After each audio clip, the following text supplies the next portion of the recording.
Hello again. In the previous model, we have seen how important key competencies are to change the way we teach and learn, offering us the opportunity to put knowledge in use. In this second model, we are going to look at the keys for designing inclusive teaching units. In this model 2, we are going to see the key points to elaborate inclusive teaching units, the steps to design them, the structure, and specifically the first step, identify the E2, which is to be designed, and define the structure of the task. The E2s are a planification tool of great value. They help us articulate the process of acquisition and practice of key competencies by having the balance among its fundamental areas. The curricular concretion, which would mean evaluation criteria, objectives, contents, the didactic transposition, which refers to context, sceneries, methods, resources, and so on, and the assessment, which would consider agents, tools, different rubrics, different moments for assessment. Now we will focus on the steps you need to know to design the E2, and then we will look at the first one. There are 4 steps when we elaborate an ITU or E2. The design, which is to identify the task or different tasks. The development, which includes the curriculum design and didactic transposition. The assessment, and the last step, step number 4, would be inclusion. For every module, we are going to be doing one of these steps. Here, we can see all the elements the inclusive teaching unit integrates, from the title, description, level, cycle, stage, to the curriculum design with the teaching aims and key competencies, and then moving to the didactic transposition, including tasks, activities, and exercise, as well as methodologies, scenarios, resources, and timing. And lastly, we got the assessment of the learning processes with the indicators and the instruments we are going to be using. The steps for designing the inclusive teaching unit are 5. Step 1 is to identify the inclusive teaching unit which is to be designed.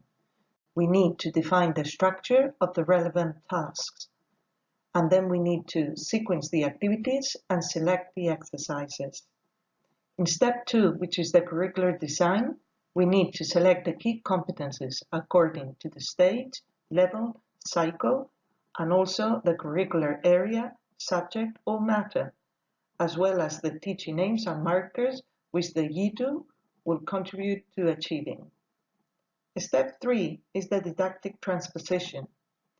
In this step, we need to decide the scenarios, the teaching resources, and the timing, which its development will require. We also need to select the most suitable methodologies to develop cognitive processes. Step 4, assessment of the student's learning, means we need to select the assessment tools which will be used to assess the knowledge students have acquired, which is described in the group of teaching aims or assessment markers of the task or tasks, and to design a rubric taking as a reference the chosen assessment markers. This will be looked at in Module 5. On Step 5, which would be the last one, which is inclusion, we need to consider in the design of the task if all the students have the same chances to participate, to access the activities in the task, to find different ways to motivate the students, and for them to demonstrate their knowledge. Let's look specifically at Step 1. In this case, like we mentioned before, we need to identify the inclusive teaching unit, which is to be designed. We need to define the structure of the task, the sequence of activities, and the selection of exercise we will need. The inclusive teaching unit should be correctly identified with the title, the stage, cycle, and level for which it is planned. We also need to specify the area or areas involved. It is also important to include a brief justification of the value and relevance of the end product. For example, let's consider we are doing an etude on the evolution of means of transport. We would first indicate the title by road, rail, and air. Then we would include the stage, in this case, primary education, and the level, which would be fourth year primary. Finally, we would need to include a brief justification. In this case, it would be a comparative study of the evolution of the means of modern transportation, cars, planes, and trains. Students in groups elaborate a small report on the development of means of transport, and they present it to the class. Then they will do a group exposition and a public one to younger students. And then finally, they would do a product which would be reflected on a wiki, especially designed to organize the information. As far as we know, we can develop a competential teaching approach by proposing real-life tasks. To do this, we need to propose the usual activities and exercises and integrate them in the task. The tasks generate the necessary experiences to acquire competences. For their success, we need a context in which they will be developed. This places the learning far away from repetitive exercises found in a school, isolated from reality. The exercises reinforce the meaning of content if they are linked to a process of greater contextualization, which is the case of activities which awaken cognitive processes and which are inserted in a social relevant task. As we have clarified, tasks need to be within a context. The contexts refer to different domains like personal, public, or educational, which are very well described in the Common European Framework of Reference for Languages. You can access the document by clicking on the link at the bottom of this page. When we think of the structure of the task, we need to remember, as we have mentioned, the context where the task can be framed. If we go back to our example with the means of transport, we can be sure it is referred to a public domain. The context is public, such as public transport. Its relevance remains in the common operations and situations we can encounter, at an airport, for instance, or a train station. Moreover, the task and the activities included need to develop different cognitive processes, aiming for high-order thinking skills. Tasks, activities, and exercises need to combine different cognitive processes. If we look at Bloom's taxonomy, we can see that we have high and low order thinking skills. At the bottom of the pyramid, we can see cognitive processes such as remember, that it would mean recall facts and basic concepts such as definitions, memorizing concepts, doing lists. The second one we can see is understand, which means explaining ideas or concepts, classifying, discussing, explaining, identifying. And as we go up, it gets more complex. Applying would be using the information in new situations, demonstrating, solving, sketching, operating. Analyzing implies drawing connections among ideas, being able to organize, relate, compare, contrast, distinguish. And then the two higher order skills are evaluation and creation. When we evaluate, we justify the standard or decision, which means we argue, we defend, we judge, we select, we value, we criticize. And the final one, creating, means you produce something new, an or original work, which can be a design, a construction, a development, formulate something, investigate something.